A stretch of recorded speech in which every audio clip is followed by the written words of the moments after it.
Assalamu alaikum wa rahmatullahi wa barakatuh. A very good day to you and welcome to another edition of Parenting Today. I'm Hawa Solomon. Stay with us. We'll be with you for the next hour. And remember, you can catch any of our shows on our YouTube downloads. That's Hilaal.tv. And if you want your family and friends to watch in and listen in live wherever they are, please tune into www.hilaal.tv. That's live audio stream wherever you are in the world. So today we're doing a bit of introduction to the Parent Center and talk also a little bit about post-COVID just after our interview. And also would like to introduce you to a new insert that we'll be welcoming to the show, some parenting tips, and that will be presented by none other than the Parent Center. They're based out in the Western Cape Town, and we're very proud to be affiliated to them. They do some brilliant work. But before we go any further, the best one to tell you all about the Parent Center is Valencia, who is the CEO of the Parent Center, and she'll be telling us more about their team and what we can look forward to in the next couple of shows. A very good day to you, Venetia, and welcome to Parenting Today. Thank you so much for inviting us, Kawa. It's really a privilege to be given this opportunity to come and share about the Parent Center and what we do. Thank you. Absolutely.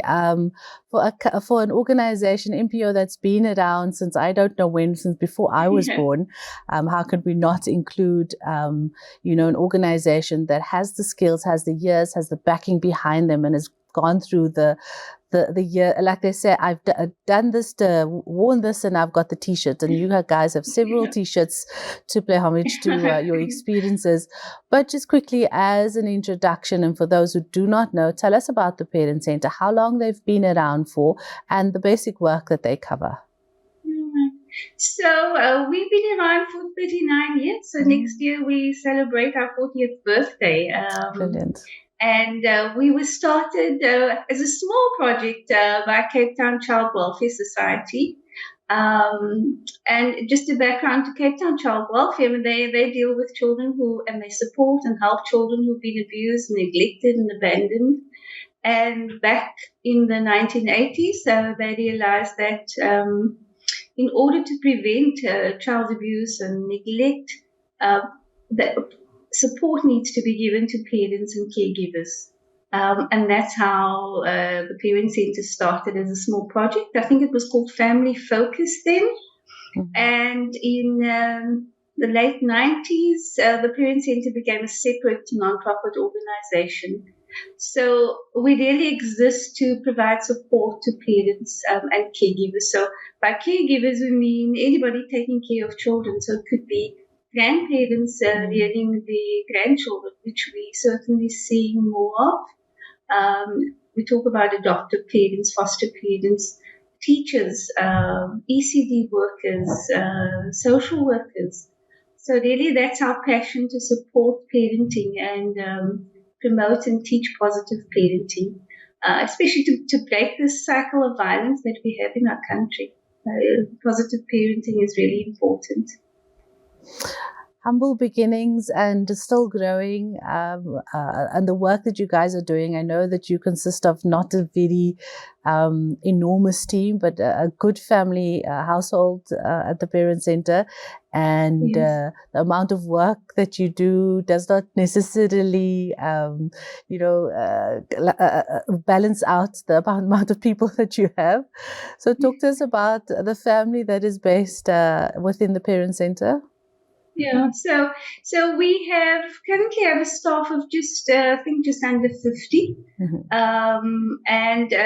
so we have our management team. So we have our counseling, positive parenting, father training manager, our teen parenting program manager, our parent-infant home visiting program manager. They're all social workers. And we have a programs manager who oversees our program. She's also a social worker, finance manager, office manager, also my PA. And then we have social workers doing training, counseling, developing our material. We have community workers They are the foot soldiers as well, who go out into communities and support parents. And then, of course, our support staff, our admin staff, our stats coordinator, receptionist, housekeeper. I know I'm forgetting a few, but so we have quite a small team compared to the bigger organizations, but quite an experienced and highly skilled team who are very passionate about supporting parents and empowering parents. I love the face of the parent center when it comes to some of the men that are involved, because it's not often when you go to an MPO, an organization that deals with social work and, therapy and workshops, that you see men involved. So it was so pleasing to see these male figures around at the parent center. Tell us when that was initiated and the involvement of men in the fatherhood program. Yeah. Our fatherhood program started probably more than back in, I think, around about 2010. We'd done some fatherhood work before then, but really started focusing on our fatherhood support work in the around about 2010, when we did some research commissioned by the Department of Social Development into testing and doing a pilot project of our fatherhood training. This was done I think on the West Coast and also the Garden Route. And the research showed that the fatherhood training really made a positive difference. Fathers were more involved with their children, were taking more responsibility, were actually practicing more positive parenting, sort of non-violent approaches. So that was really positive feedback from that research. And since then, the Parent Centre has been implementing our fatherhood training in the Western Cape mainly. And we have our fatherhood facilitator, Shoaib Saleh, who's so passionate about what he does. And he says it's because being involved in this work has changed him as a father. Yeah. And so he will go knocking on doors, inviting fathers to come to the fatherhood training. And he's also, we have also Charles George currently on our fatherhood training staff. And then we also really recently one of the managers, Jonathan Hoffenberg, joined us. And so we realized that for many, many years, there was a lot of focus on supporting mothers. But fathers are just, as important. They play a critical role in families. And we certainly see in our home visiting program with pregnant moms that when the dads are involved, it really helps it's a protective factor against antenatal and postnatal depression. So father involvement is really critical, and this is why we, as an organization, focus so much on our fatherhood training and fatherhood support. It's admirable to see the men walking around and passionate and having some interviews with some of the gentlemen. It does take one, men. It's by time they take lead in this organization and have a presence. Yeah. Dads are really important in their children's lives. And what we see in our work is that fathers, with a bit of encouragement, really want to be involved. And we also see in our work some of the reasons why fathers, take a step back. And one of the things that we hear about is fathers themselves have had really difficult experiences, as children. Yeah. They've experienced harsh parenting, or they were neglected, and so to be engaged, with their own children, they firstly need opportunities where they can actually talk about those experiences and those hurts, and then given skills, that can actually equip them to connect with their children and be more involved. Absolutely. That's just one of the many programs that you have. I believe that the Parent Center also works via the caregiver, the parent, the grandparent, the teachers. Talk to us about your approach with regards to counseling workshops when it comes to that adult and child relationship. I think firstly, it's really about providing a space for parents and caregivers where they can feel accepted, not judged, really supported. That's one of one of the critical sort of elements of how we work as the parent center, because parenting is difficult. Or can be really difficult at certain points, and especially with the pandemic that we've just been through, the stresses that parents experience have just escalated. And so parents do need, the first thing is to provide parents with a safe space where they can talk about their concerns, where they can feel nurtured and cared for. And often we, in our programs, parents say to us that for some of them, it's the first place that they've actually feel as accepted and supported.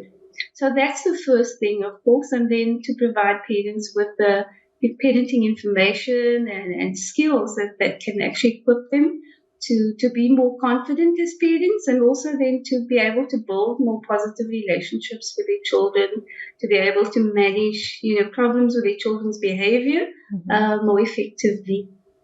So that's really, the core of what we do. It's really about loving parents and caring for parents first, and modeling also the skills that we want them to be able to demonstrate with their children.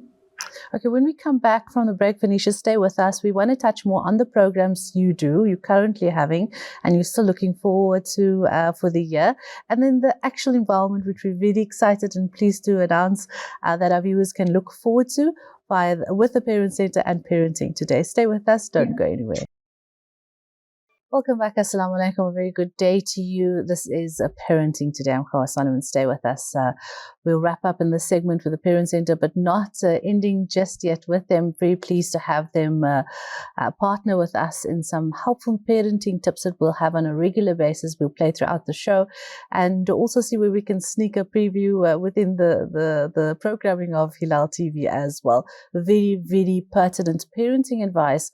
One of the great organizations out in the Western Cape Town that does some wonderful works with the parent first to initiate whatever troubling, challenging, terrific 2 stages, pregnancy and fatherhood workshops that they have. So let's chat once again to Venetia Barnes, CEO for the Parent Center. Welcome back, Venetia. We haven't we're just on the tip of the iceberg, but going forward, we'll be seeing much more interesting works and information that the Parent Center will provide the viewers, inshallah. Looking forward to that, and helping us parent, because nobody really teaches you how to parent, hey? You just learn by default what you know and as it comes. So that parenting information will really, really help us. And today's day and age, with the social media, with us being parenting differently the way we were back then, and how we need to do it now, it evolves. So let's talk about the other programs that the Parent Center does host, and how we can look forward to some great parenting advice going forward via the Parent Center. Yeah. So we have a range of parenting programs, and the first one is our counseling, which specifically focuses on parenting and provides parents and caregivers with a space to actually talk about any challenges that they're experiencing, either in their relationship or with their behavior with their children. So we, what we're seeing in our counseling, and more parents coming with challenges with, co-parenting. Parents have separated, and how to manage the co-parenting. And we're seeing a certain increase in those kind of cases. Over the years, we've seen parenting challenges become more complex. So, you may have a teenager who's with parents coming with teenagers who are depressed, or with drug abuse, or not wanting to go to school. Plus, there's the parents themselves are struggling with depression, and we've certainly seen an increase in cases of gender-based violence as well. So that's our counselling program, is really to provide support and that safe space for parents to talk about their challenges. Then we have our home visiting program for vulnerable pregnant women. So we actually have community workers or parent-infant attachment counsellors who go out into our communities in Cape Town, like Gugulethu, Khayelitsha, Hanover Park, and go and support, visit the moms, 20 sessions from the early in their pregnancy until their babies are 6 months old, and really provide them with the much needed support, and also test them for depression, and help them to access treatment if they need. And then we have our teen parenting program that provides support and life skills training to teenagers who've either biological parents, or they're teenagers who've had babies and have gone back to school. A lot of them are teenagers also trying to complete their schooling and trying to juggle the challenges of teen parenting and schooling. And our fatherhood training program that really tries to prepare fathers to be more involved, more supportive of their partners, more involved in the parenting, and especially to practice non-violent parenting, really trying to break the cycle of violence in their homes. And then we have support groups as well, parent support groups. So it's really a range of parenting support services. And it's really to try and help parents be less stressed rather, and to cope better with parenting. So take us through just a few examples of one of the inserts we'll do. We have been afforded with a few videos and parenting advice from your staff already. One-on-one, mom sitting with her son, just asking him how is he feeling today, are sort of the important things that we need to physically look at, because sometimes we're physical beings. We need to see something to understand how to interact with our children. So it was so pretty, and it was so heartwarming as well, sort of in a comfortable home environment. So it's good to see those sort of videos. Of course, our technical team had to tweak some of it and look at how we can make it more visually appealing. But it's very real, and that's what I appreciate, from the Parent Center. So take us through just some basic tidbits that we can look forward to in those videos, in the parenting tips, in the fathering. What are you feeling today? How what advice that Parent Center would like to share and can share with us these coming weeks? Yeah, I think the sort of skills that run across our programs are sort of, firstly, that we really get down to basics, and they are basic sort of relationship parenting skills, but they're really critical skills that can make a huge difference in the parenting experience and the experience of the children have with their parents. So, for example, in our positive parenting training, one of the very first things we look at is how help parents to do is understand their children's behavior and their feelings. What is normal behavior for a baby? What is normal behavior for a toddler? For example, if a toddler is, you remove anything that toddlers can break, rather than putting them in a situation where they break something and then you hit them because they've misbehaved. Yeah. So really understanding the stages of development, understanding their temperament. Children and human beings have different temperaments and personalities, and helping parents to manage that. Then the listening skill, is so important in any relationship. And in parenting, really listening, applying, firstly understanding what is good listening, and then applying it. It's not so easy. That's also a core skill, and we can see even in our counseling, in our parenting, how just by parents applying a good listening, how it can change the relationship quite profoundly. Then how to be assertive as a parent, instead of being violent or being passive, how to, set boundaries with our children, but in a positive way. Parents, we have power. We are in the authority position.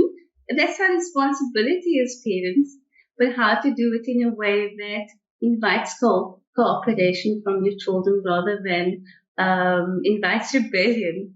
And then also things like family meetings, how to problem solve together as a family, how to engage your child in problem solving.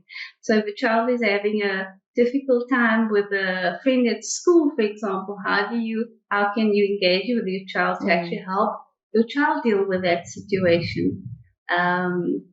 So, that's sort of some of the skills that we teach. As I said earlier, it's basic, but it's really profound.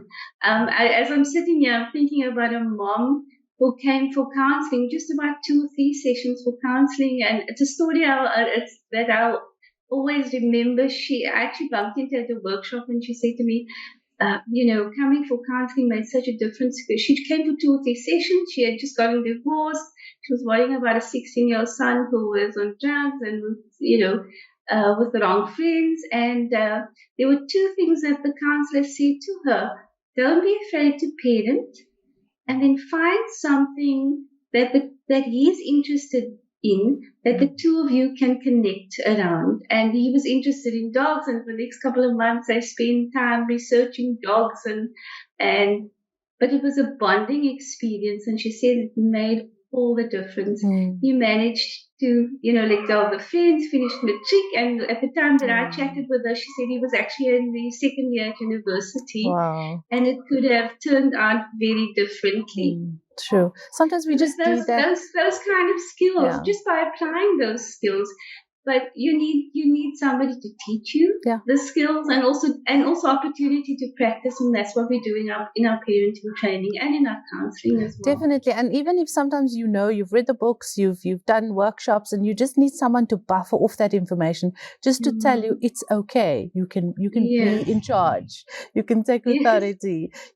These are just tantrums, or you can hold the child. When they're crying, and because sometimes you're just so lost, it feels like your whole world wants to fall apart at that very moment. And you don't know, am I doing the right thing? Often, sometimes parents come in and they just need an affirmation. Yes. And actually, you are on the right track. Or maybe just tweak 1 or 2 things, and it can make such a big difference. Absolutely, absolutely. I just wanted to check in with you if there is any time a stage where the child would get involved in the counseling, in the workshops, where the presence of the child would be needed at all during the time of counseling at the parent center. So we do primarily the how we work is with the parents, but in our counseling, the counselor would assess whether it's necessary to bring the child into 1 or 2 sessions. So that's it. And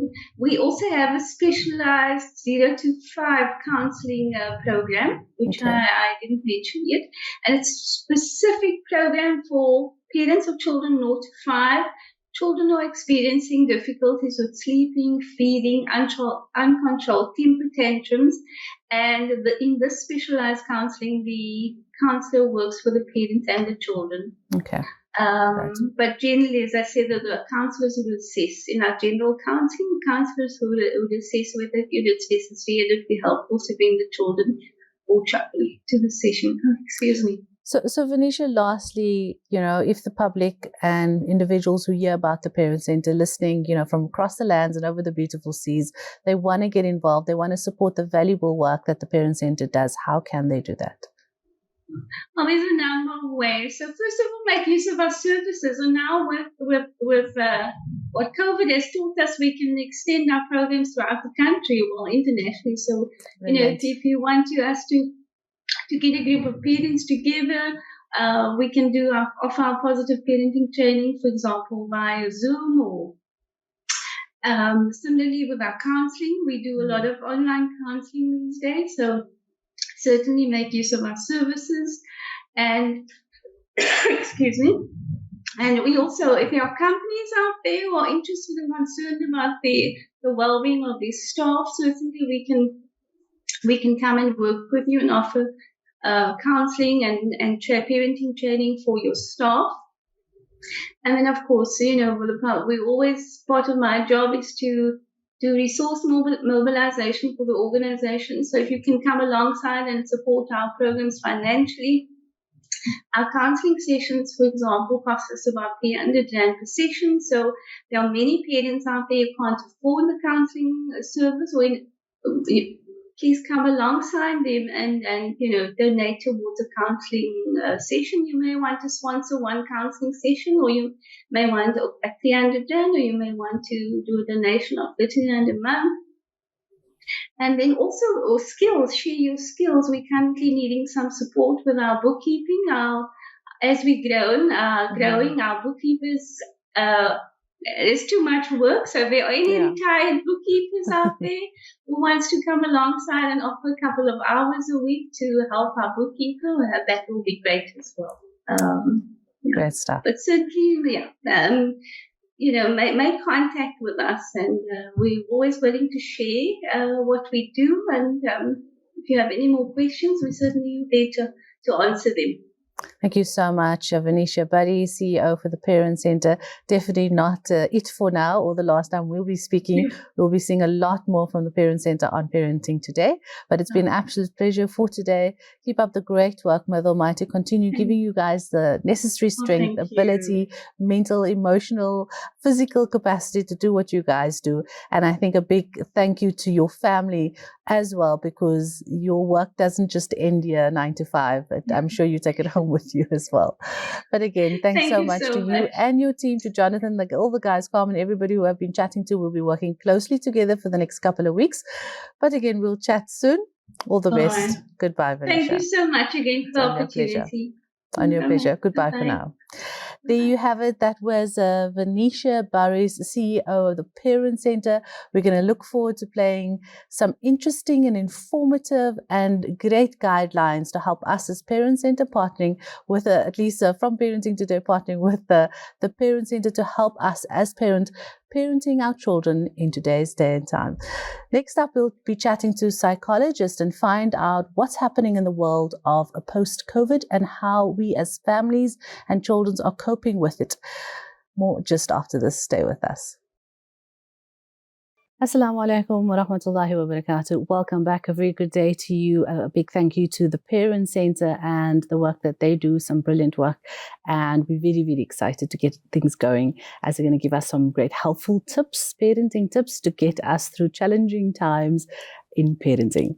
I'm Hawa Solomon. For now, we chat about post-COVID and family life with Saliha Muhammad Kola, professional mental health educator.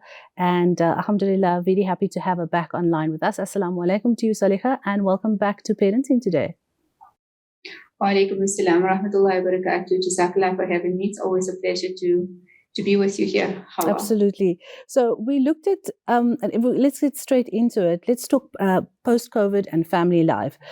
Families have taken a while to get used to and get back into the swing of things and routine, back to back-to-back traffic and school traffic. And I know that it's time is passing and it's something that they will, alhamdulillah, we're resilient individuals.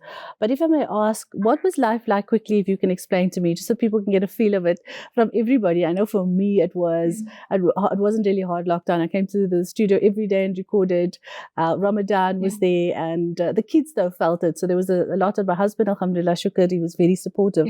But for you as a mother, a wife and a professional, what was the hard lockdown like for you, and what are things like now post-COVID?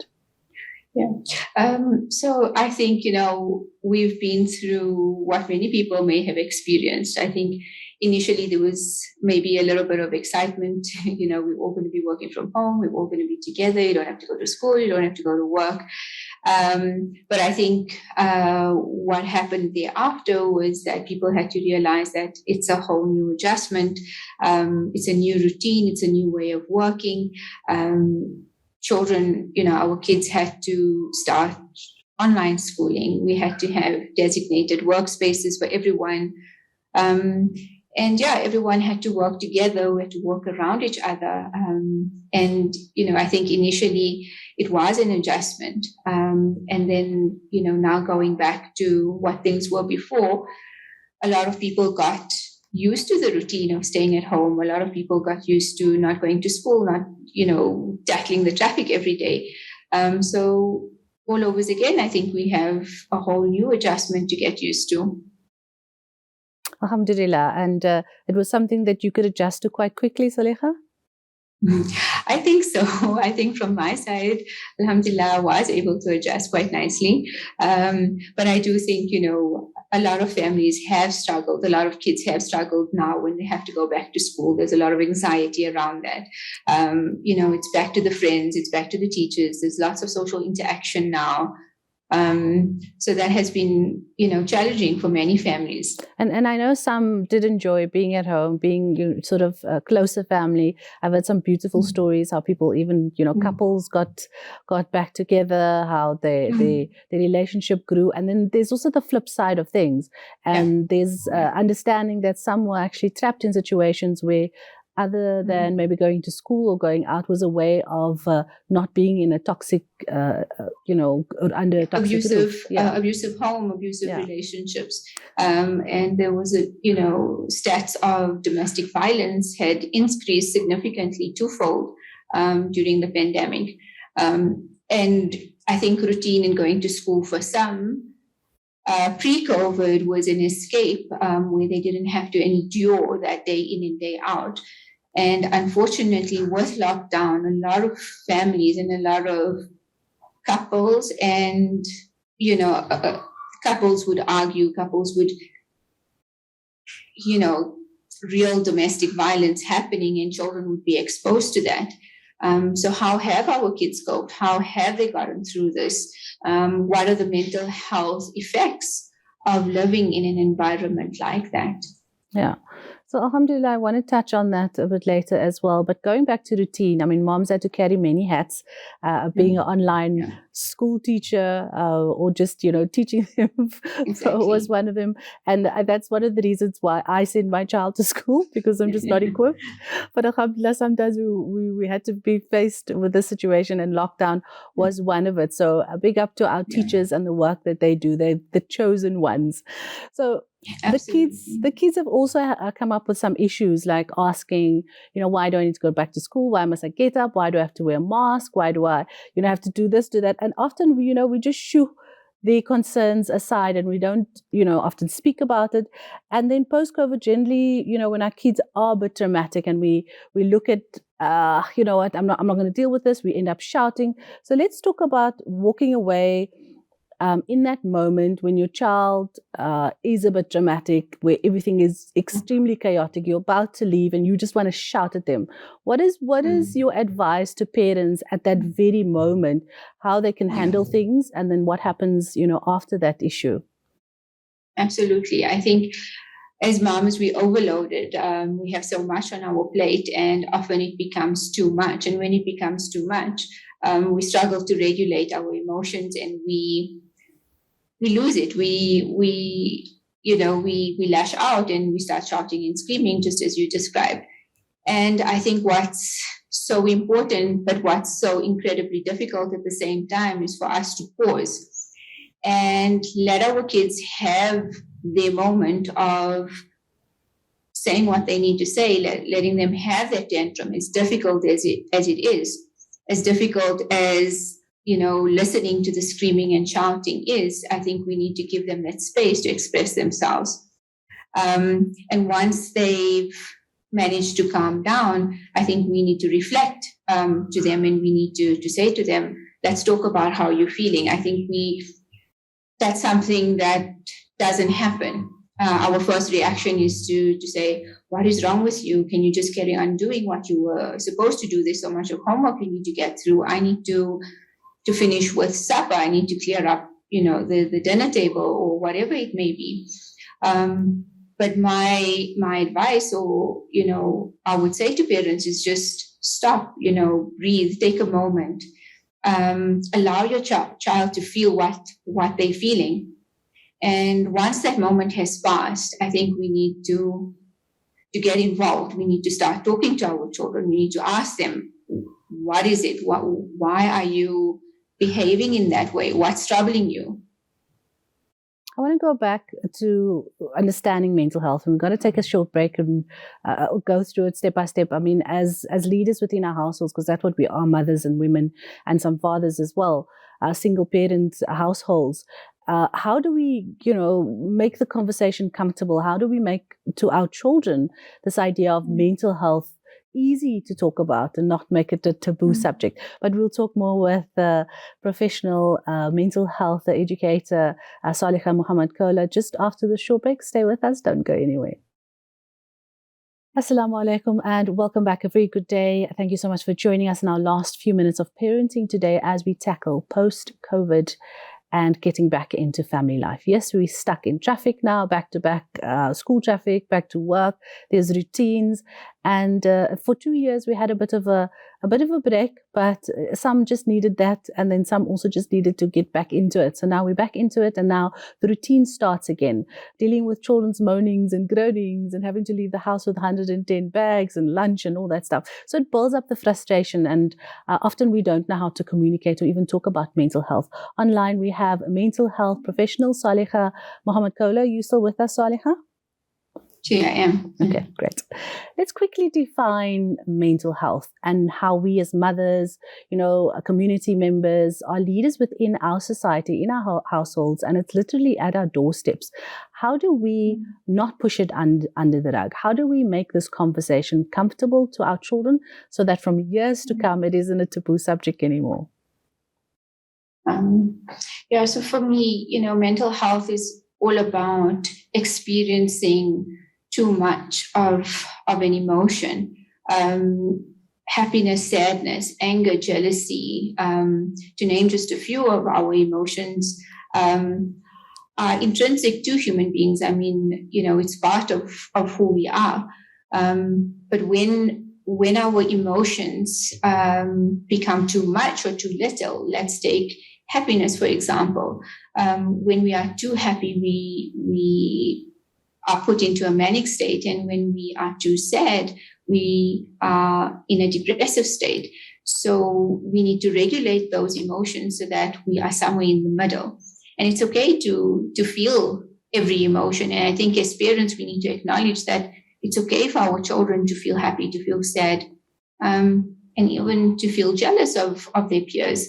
But how do we manage it when it becomes too much? And I think that's something that we need to keep in mind. Okay, so the conversation again about our feelings and how we communicate to our children. I just want to use an example of somebody that's mentioned to me. A couple was in, I think it was Woolies or something, and he was an onlooker. Another Muslim guy from Cape Town, I believe, and he was looking at this husband shouting and moaning and saying all these name callings to the wife. It was something that he, wanted to get involved in, but he just didn't have the capacity because this woman, she was in niqab and probably crying behind a niqab, and just standing there, not saying anything, and of course feeling, very belittled and stuff. So how is it that, and this was in public. So this happens in closed doors, behind the bedroom or in front of the kids, in fact. How do we deal with situations like that as women to explain? Because sometimes our children see that and they would question, and sometimes they wouldn't even question. How dangerous is that sort of environment when it does happen, when we're not explaining to our children, Papa's upset, Daddy's upset, Mom's not feeling well, whatever the case, and just shut it down? How dangerous is that sort of situation?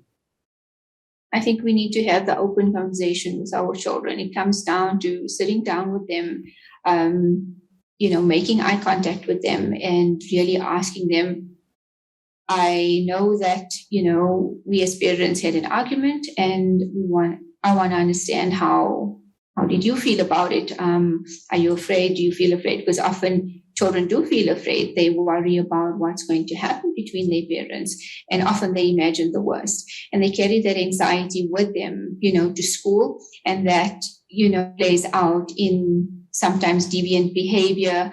They start fighting with other children at school. And not because they are angry at the other child, but because they're unable to process what may have happened in the household. So I think it's so important for us to spell it out and to have the conversation, to have the open conversation and say, I acknowledge that you witnessed an argument in the house, and I want to understand how are you feeling about it, because it is it's a very difficult thing to process.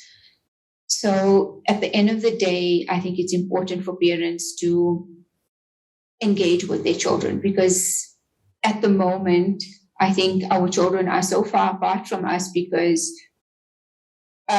social media devices are at their fingertips. And when they are struggling with something, or they're struggling with communicating something to their parents, that brings us now to social media, and that's what they resort to. Okay, so us not explaining, just looking at us not explaining our feelings or their feelings, or giving them that space for it, is it teaching them then not to talk about their feelings? Absolutely. I think they don't feel safe to have their conversation with their parents or with their loved ones, whom the conversation really needs to be with. And that's when they resort to reaching out for comfort elsewhere. Okay, so let's look at, coming up back post-COVID. We have our kids back at school. There are some children that are actually wearing masks. My kids are still wearing masks at school. They're still social distancing, hand sanitizing. And there is the 110 questions. Why do I still have to wear a mask for me? Why must I? God, we're not supposed to wear masks. People are not wearing. So I'm sure that the school has also, chatted to them and spoken to them, but you're still dealing with these questions and you just shoo them off. How can we, elaborate appropriately to our children that's also age appropriate and that's in a way that they can fully understand these type of questions post-COVID? So, when I see people wearing masks, or when institutions are still implementing protocols of COVID-19, the first thing that comes to mind for me is fear. The fear that the pandemic has instilled in us as human beings. I think we're all afraid of contracting the disease again. We're all afraid of what it's done to us as a community, to our families. We've lost so many loved ones during this time. And I think when institutions are implementing protocols for COVID-19, even though we've passed that stage,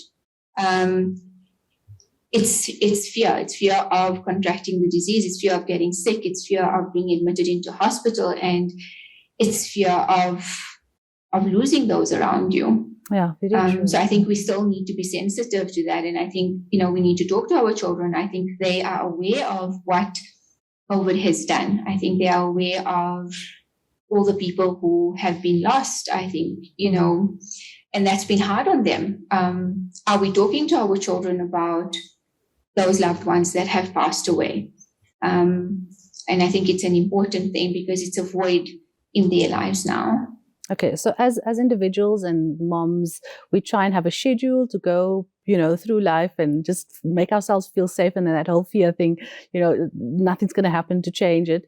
But there is also this anxiety around load shedding, which we are experiencing, and it's come up again.